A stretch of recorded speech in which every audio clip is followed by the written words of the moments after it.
রাধে রাধে। ভক্তি রাজ্যে আসতে গেলে তিনটে শর্ত, অর্থাৎ ভক্তি প্রত্যেকের জীবনের লক্ষ্য হওয়া উচিত। ভক্তি রাজ্যে আসতে গেলে তিনটে শর্ত আছে। এক, আহারে শুদ্ধতা চাই।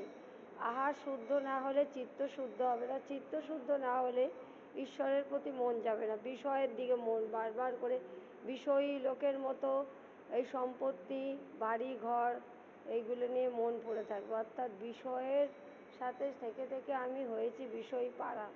অর্থাৎ সাধুগুরু বৈষ্ণবের চরণে আসতে হবে। সাধুগুরু বৈষ্ণবের কাছে আসলে কী হবে? সাধু হচ্ছে বৈদ্য, তিনি আমাদের কি করেন?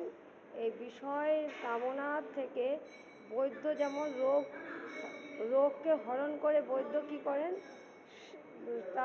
তার রোগ শান্তি, রোগের মুক্তি দেন। সেরকম বিষয় থেকে মুক্তি দিয়ে সাধু কী করেন?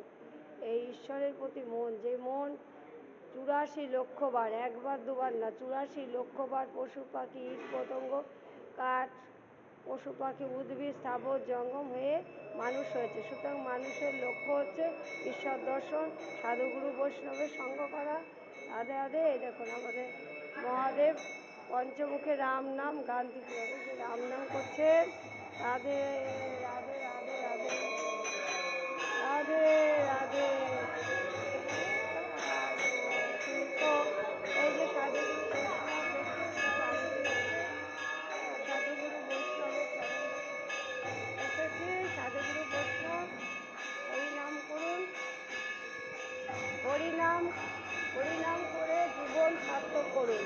হরিনাম করলে আপনার মনের গতি ঈশ্বরের দিকে যাবে, ঈশ্বরের চরণের দিকে যাবে। এই দেখুন আমাদের আরতি হচ্ছে।